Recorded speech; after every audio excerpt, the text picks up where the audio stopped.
আপোনালোকে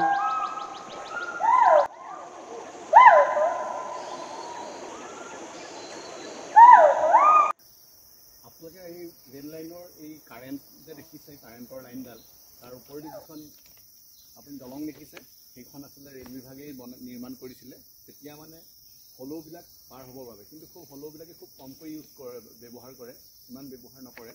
আৰু যেতিয়া মানে কেনপিবিলাক এনেদৰে লাগি থাকিলে, কিন্তু কেনপিবিলাক যেতিয়া এইদৰে ভাগ হৈ যায় তেতিয়া মানে হলৌবিলাক পাৰ হ'ব নোৱাৰে। গতিকে সেইকাৰণে সেই হলৌৰ কেনপিটো, এনেকৈ কেনপিটোৰ বাবে এইখন নিৰ্মাণ কৰা হৈছিলে। কিন্তু এই হলৌবোৰে ইমান মানে সেইবোৰ ব্যৱহাৰ নকৰে। বিশেষকৈ ৰেলবোৰ যেতিয়া অহা যোৱা কৰি থাকে সেইকাৰণে তেওঁলোকে অলপ মানে ভয় খায়।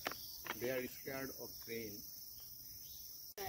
কৰা নাই আৰু এইখনে নকৰিব, কাৰণ এইখন নেচাৰেলি হোৱাৰ চাহটো কম নহয়। নেচাৰেলি যদি আপোনাৰ বতাহ কিবা কিবি হ'লে তেতিয়া বেলেগ কথা আছিলে। আৰু দ্বিতীয়তে এইটো বস্তুটো বহুত ফেককৈ বনাইছিলে, অলপ আঁতৰৰ পৰা দিব লাগিছিলে, মানে গছৰ কানেকশ্যনটো থাকিব লাগিছিলে, তেতিয়া হয়তো পাৰ হ'ল কি হ'লহেঁতেন। এনেই ৰছী বান্ধি দিছিলে আমাৰ ছাৰহঁত বাইদেউহঁতে, আগৰ বাইদেউ আছিলে সুমন বাইদেউ, তেতিয়া ৰছী বনাই দিছিলে, তাত বাঁহো বান্ধি দিছিলোঁ আমি। নাই ক'ত পাৰ নহ'লে নহয়। এই বস্তুটোৱে মানে ভিতৰৰ পৰা বনাব লাগিছিলে, এনেকৈ হালধীয়া টাইপৰ।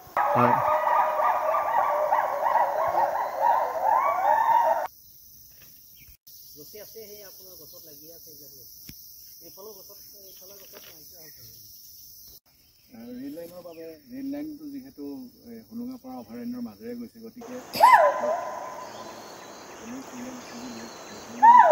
দুয়োফালে পৰিয়াল আছে, কিন্তু এই পৰিয়ালবিলাকৰ মাজত, এইকেইটা পৰিয়ালৰ মাজত মিলন হোৱা নাই।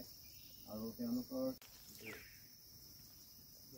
এখন দলংখন বনাই দিছিল যদিও সেইখন কোনো কামত নাহিল। আৰু এতিয়া সেই কাৰেণ্টৰ যিটো আহিছে, সেই কাৰেণ্টৰ সেইটো এটা আটাইতকৈ ডাঙৰ সমস্যা হৈ পৰিছে। আৰু যদি সেই কাৰেণ্টত ওপৰত যদি ইনচুলেটৰ নলগায় বা কাভাৰ, যদি সেই তাঁৰবিলাক যদি কাভাৰ কৰি দিয়া নাযায়, তেন্তে আকৌ অধিক মানে বিপদত পৰিব বুলি আশংকা কৰা হৈছে।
হোলোঙাপাৰ জীৱন অভয়াৰণ্য হৈছে অসমৰ সৰ্বাধিক সংখ্যক হলৌৰ আৱাসভূমি। আৰু সেই আৱাসভূমিৰ কাষৰীয়া অঞ্চলত অইল এক্সপ্লৰেশ্যনৰ কাৰণে, তৈল অন্বেষণৰ কাৰণে কেন্দ্ৰীয় চৰকাৰ, ৰাজ্য চৰকাৰে বেদান্তক অনুমতি দিছে। তৈল অন্বেষণ, অইল এক্সপ্লৰেশ্যনৰ কাৰণে চৰকাৰে অনুমতি দিছে। আৰু কোনোবা সচেতন প্ৰকৃতিপ্ৰেমীয়ে ইয়াতে সেয়া প্ৰতিবাদ কৰি এয়া শ্লোগান লিখিছে ইয়াতে। আৰু বিভিন্ন প্ৰকৃতিপ্ৰেমী আৰু পৰিৱেশবিদে এই তৈল অন্বেষণৰ বিৰোধিতা কৰিছে। আটাইতকৈ দুৰ্ভাগ্যজনক কথা এয়ে যে আমাৰ অসমৰ বন্যপ্ৰাণী উপদেষ্টা পৰিষদ আছে, আৰু সেই বন্যপ্ৰাণী উপদেষ্টা পৰিষদে এই বেদান্তক তৈল অন্বেষণৰ কাৰণে আমাৰ হোলোঙাপাৰ জীৱন অভয়াৰণ্যৰ কাষৰীয়া অঞ্চলত অনুমতি দিছে। এইটো অসমৰ বন্যপ্ৰাণী সংৰক্ষণৰ ক্ষেত্ৰৰ বাবে এটা আটাইতকৈ দুৰ্ভাগ্যজনক কথা। বন্যপ্ৰাণী পৰিষদত বহুকেইজন আমাৰ পৰিৱেশবিদ আৰু প্ৰকৃতিপ্ৰেমী আছে। এই পৰিৱেশবিদ আৰু বিজ্ঞানী কেইজন থকা অৱস্থাতে কিদৰে বেদান্তক জীৱনৰ কাষৰীয়া অঞ্চলত